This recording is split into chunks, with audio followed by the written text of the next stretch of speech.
Hello दोस्तों, I hope you are doing great. और आज एक बहुत ही अहम टॉपिक मैं आपके सामने लेकर के आया हूं जिसे कहते हैं मनी आइडेंटिटी। मैंने पिछले वीडियो में जिक्र छेड़ा था कि मनी आइडेंटिटी क्या है। आज थोड़ा डिटेल में हम समझते हैं। दोस्तों, मनी आइडेंटिटी मतलब पैसे को लेके आपके मन में क्या छवि बनी है। आप अपने आप को एवरेज मानते हैं, पुअर मानते हैं, रिच मानते हैं या मीडियोकर मानते हैं। आप अपने मन में अपने आप को क्या मानते हैं, वही आपकी मनी आइडेंटिटी है। और जाने अनजाने, कॉन्शियस अनकॉन्शियस लेवल पे आपकी जो मनी आइडेंटिटी है वही आपके पैसे को कंट्रोल कर रही है कि कितना पैसा आपकी लाइफ में आ रहा है। तो यानी कि आप अगर जितना कमाते हैं उससे ज्यादा खर्च कर रहे हैं, the reason is money identity. आप कम कमा रहे हैं, रीजन इज मनी आइडेंटिटी। आप अगर पैसे को लेके गलत इन्वेस्टमेंट करते हैं, गलत डिसीजन लेते हैं, there is a high chance कि आपकी जो मनी आइडेंटिटी है वो बिगड़ी हुई है। मैंने बहुत से ऐसे लोग अपने आसपास देखे हैं जो बहुत टैलेंटेड हैं और बहुत क्रिएटिव भी हैं, लेकिन उनके पास में पैसा इतना नहीं है। और उसी फील्ड के अंदर उनसे कम टैलेंटेड, उनसे कम क्रिएटिव लोग ज्यादा पैसा कमा रहे हैं। तो क्या चीज है जो इस पैसे के फ्लो को कंट्रोल कर रही है कि एक इंसान जो कम टैलेंटेड है, कम स्किलफुल है और शायद इतनी मेहनत भी नहीं कर रहा, उसके पास में ज्यादा पैसा है, और एक इंसान जो ज्यादा टैलेंटेड, स्किलफुल है और ज्यादा मेहनत कर रहा है, फिर भी उसके पास में उतना पैसा नहीं है,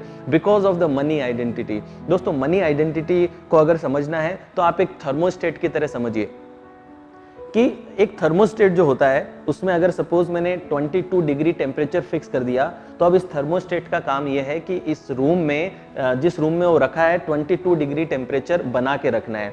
अब इमेजिन कीजिए कि उस रूम में मैं एक खिड़की खोल दूं और उसमें से बर्फीली हवाएं अंदर डाल दूं और टेम्परेचर 22 डिग्री से 18 डिग्री पे आ जाए और फिर खिड़की बंद कर दें, तो क्या होगा। तो अब जो थर्मोस्टेट है वो हीटिंग इफेक्ट चालू करेगा और हीटिंग इफेक्ट करके वो जो 18 डिग्री टेम्परेचर हुआ उसको 4 डिग्री से बढ़ा के फिर से 22 डिग्री पे लेके आ जाएगा। सिमिलरली अगर खिड़की खोल के मैंने गर्म हवाएं डाल दी और 22 डिग्री को 26 डिग्री पे ले गया और अब खिड़की बंद कर दी, तो अब थर्मोस्टेट क्या करेगा। अब थर्मोस्टेट कूलिंग इफेक्ट एक्टिवेट करेगा और 26 डिग्री को वापस 22 डिग्री पे लेके आएगा। दोस्तों, आपका जो मनी स्विच है वो मनी स्विच भी एग्जैक्टली ऐसे ही काम करता है। यानी कि अगर आपने अपने माइंड में थाउजेंड्स में सेटिंग कर रखी है तो आपके जीवन में थाउजेंड्स में ही पैसा रहेगा। आपने लैक्स में सेटिंग कर रखा है तो वो लैक्स में ही रहेगा। आपने मिलियंस में सेटिंग रखा है तो वो मिलियंस में ही रहता है।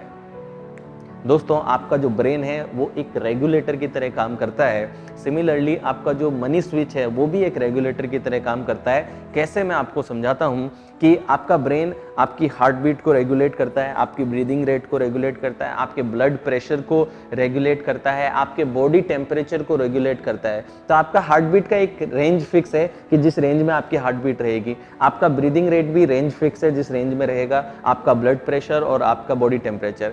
तो अब होता क्या है, सपोज आप दौड़ लगाए, आप भागे, तो आपकी हार्ट बीट भी बढ़ी, ब्रीदिंग रेट भी बढ़ा, बॉडी टेम्परेचर भी बढ़ा, सारी चीजें हुई, ब्लड प्रेशर भी बढ़ा। तो अभी ब्रेन क्या करेगा, जैसे आप रुकेंगे अब आपका ब्रेन धीरे धीरे रेगुलेट करेगा, हार्ट बीट को नॉर्मल ले आएगा, ब्रीदिंग रेट को नॉर्मल ले आएगा, टेम्परेचर को नॉर्मल करेगा, हो सकता है पसीना निकाल के कूलिंग इफेक्ट ले आए। तो आपका ब्रेन आपकी हार्ट बीट, ब्रीदिंग और टेम्परेचर, ब्लड प्रेशर सबको रेगुलेट करके वापस उसकी जो नॉर्मल कंडीशन है, जो स्टैंडर्ड कंडीशन है, उन स्टैंडर्ड कंडीशन के अराउंड ले आता है रेगुलेट करके। सिमिलरली जो आपकी मनी आइडेंटिटी है वो मनी आइडेंटिटी भी रेगुलेट करके आपके मनी फ्लो को एग्जैक्टली स्टैंडर्ड रेट पे लेकर के आ जाती है। और मनी आइडेंटिटी क्या रेगुलेट करती है, मनी आइडेंटिटी मैंने पहले ही बताया, आपको थॉट्स वैसे ही आने लगेंगे, आपके इमोशन चेंज हो जाएंगे, आपकी फीलिंग चेंज होंगी, इससे आपके बिहेवियर और हैबिट चेंज होंगे और जिससे कि आपके एक्शंस, डिसीजन चेंज होंगे और आपका आउटकम चेंज हो जाएगा। मैंने बहुत से ऐसे केस देखे हैं जहाँ पे एक पर्टिकुलर इंसान $1 मिलियन के टर्नओवर तक पहुंचता है और उसके बाद में वापस पुअर बन जाता है। फिर वो $1 मिलियन पे पहुंचता है, फिर वापस नीचे आ जाता है। जब उस इंसान को स्टडी किया गया तो ये पाया कि उस इंसान के काम करने का मेन रीजन ये रहता है, उसका मोटिवेटिंग, उसके आइडेंटिटी फैक्टर ये है कि जब वो अपने आप को पुअर नहीं मानता तब वो एकदम से रिलैक्स हो जाता है। और उसके मोटिवेशन फैक्टर क्या है कि वो पुअर्टी से दूर भागना चाहता है। तो जब तक वो पुअर्टी से दूर भागता है और उसकी आइडेंटिटी में एक फिगर तय हो चुका है कि मैं 1 मिलियन तक पहुंचता हूं तो now I am free, I am not poor, और जैसे ही वो उस आइडेंटिटी के ट्रैप में आता है कि now I am not poor, वो फिर से उसके थॉट्स और इमोशंस और फीलिंग्स ऐसे होते हैं कि वो अपने अपॉइंटमेंट कैंसिल करने लगता है, वो हार्ड वर्किंग नहीं रहता, लेजी होने लग जाता है, वो इंपॉर्टेंट डिसीजंस को टाल देता है, इंपॉर्टेंट डील्स को लेना बंद कर देता है। तो उसके थॉट इमोशंस अब इस तरीके से चेंज हो जाते हैं, वो प्राउड होने लगता है, वो अपनी टीम से गलत तरीके से बात करने लगता है, तो उसके थॉट इमोशन फीलिंग इस तरीके से चेंज होते हैं कि वापस उसका टर्नओवर नीचे हटके कुछ लैक्स में आ जाता है। तो यानी कि उसकी जो सेटिंग है वो मिलियन तक की सेटिंग है, तो वो मिलियन तक जैसे ही पहुंचता है उसका जो ब्रेन है वो रेगुलेट करता है कि अब इससे ज़्यादा ऊपर नहीं जाना चाहिए। तो दोस्तों, जैसे ब्रेन आपकी हार्ट बीट ब्रीदिंग को रेगुलेट करता है, वैसे ही मनी आइडेंटिटी आपके मनी फ्लो को रेगुलेट करती है। तो अगर आपका थाउजेंड्स में सेटिंग है, तो अगर कोई लॉटरी लग के आपको लाखों मिल भी गए, तो आपका ब्रेन ऐसे थॉट्स प्रोड्यूस करेगा, ऐसे इमोशंस और फीलिंग प्रोड्यूस करेगा कि आप गलत जगह इन्वेस्ट कर दोगे, धोखा खा लोगे, गलत जगह पे लगा दोगे और फिर निकल करके अल्टीमेटली आप थाउजेंड्स में ही वापस आ जाओगे।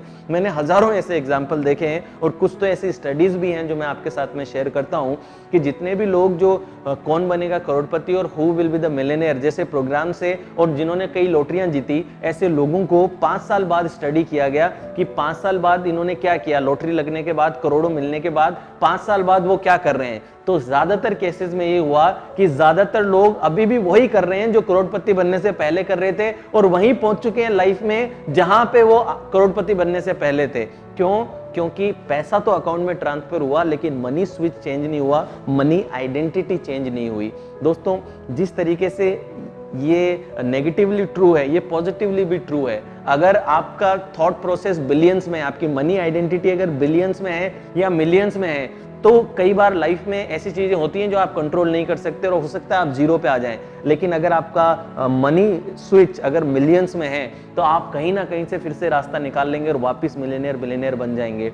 इलोन मस्क जब पेपाल बेच करके टेस्ला शुरू कर रहे थे और स्पेसएक्स उन्होंने शुरू किया, तो बहुत घाटा लगा, नुकसान लगा, बहुत सारा पैसा उनका चला गया था एंड बिल्कुल भी ऑलमोस्ट बैंकरप्सी की स्थिति में होते। लेकिन आज फिर से लगभग $45 बिलियन का उनका नेटवर्थ है, दुनिया के टॉप 50-100 अमीर आदमियों में से एक है। जीरो पे आने के बावजूद वापस बिलियनियर्स में आ गए। डोनाल्ड ट्रंप जो अभी अमेरिका के प्रेसिडेंट है, वो भी एक बार बैंकरप्ट हो गए थे, बैंकरप्ट होकर के वापस बिलियंस में आ गए। तो दोस्तों, जिस तरीके से अगर आपका मनी आइडेंटिटी पुअर है तो आपकी लॉटरी भी लग जाएगी, तो आप लॉटरी लगते ही आप गलत जगहों पे खर्चा करने लगोगे, गलत इन्वेस्टमेंट करोगे और अल्टीमेटली आप वापस उसी आइडेंटिटी पे आ जाओगे जो पुअर आइडेंटिटी आपकी है। तो रियल रिचनेस अगर आपको चाहिए तो अपनी आइडेंटिटी को पहले चेंज कीजिए। अगर आप आइडेंटिटी को चेंज करके फिर अमीर बनेंगे तो वो सस्टेन्ड अमीरी होगी, वो कंसिस्टेंट प्रेडिक्टेबल अमीरी होगी और आप ज्यादा अच्छे से संभाल पाएंगे उस सफलता को। यही कारण होता है कि बहुत से लोग अगर कोइंसिडेंटली सक्सेसफुल हो भी गए तो वो अपनी सफलता को संभाल नहीं पाते और फिर से गिर जाते हैं। वो क्यों? क्योंकि उन्होंने एक्चुअली आइडेंटिटी अभी भी फेलियर वाली ही रखी है। उनको कोइंसिडेंटली सक्सेस मिल तो गई लेकिन उस सक्सेस को अब वो संभाल नहीं सकते क्योंकि आइडेंटिटी पुअर है और रियलिटी में सक्सेस है। तो हमेशा ध्यान रखिए, आपका ब्रेन आपकी रियलिटी को आपकी आइडेंटिटी से मैच करता है। तो अगर आप बाहर सक्सेसफुल हो गए लेकिन अंदर अगर आप पुअर हैं तो आपका ब्रेन अपने आप थॉट्स को क्रिएट करेगा, इमोशन फीलिंग क्रिएट करेगा, आपको नेगेटिव बना देगा, नेगेटिव विचार आने लगेंगे या फिर आपकी बॉडी में कोई डिजीज होगी या फिर आप लोगों से गलत बिहेव करने लगेंगे, आप शॉर्ट टेम्पर्ड हो जाएंगे। लेकिन जैसे तैसे करके वो आपकी सक्सेस को, आपकी रियलिटी को आपकी आइडेंटिटी से मैच करवा देगा। तो आपकी रियलिटी आपकी आइडेंटिटी को मैच करती है। तो अगर आप आइडेंटिटी को चेंज किए बिना अपनी रियलिटी को चेंज करेंगे तो स्नैपबैक इफेक्ट होता है और आप फिर से आप वहीं पहुंच जाते हैं। यही कारण है कि लोग सफल होने के बावजूद भी नीचे गिर जाते हैं, मोटे होते हैं, वेट लूज करते हैं, फिर मोटे हो जाते हैं। क्यों? क्योंकि आइडेंटिटी अपने मन में अभी भी मोटे हैं, अपने मन में अभी भी गरीब हैं। तो आपकी जो आंतरिक छवि है दोस्तों, वही आंतरिक छवि आपकी एक्सटर्नल वर्ल्ड को कंट्रोल करती है। आपका ब्रेन हमेशा आपकी आइडेंटिटी और आपकी रियलिटी दोनों को मैच करता है। तो अगर आप मनी आइडेंटिटी को इम्प्रूव करेंगे तो आप देखेंगे कि आपकी रियलिटी भी चेंज हो जाएगी। मैं आने वाले वीडियोस में आपसे ज़रूर बात करूंगा कि ये आइडेंटिटी बनती कैसे है, इसको चेंज कैसे करना है, अपनी मनी आइडेंटिटी को कैसे चेंज करना है। मेरे साथ जुड़े रहिएगा। अब मैं आपसे मिलूंगा अगले लेसन में। Thank you.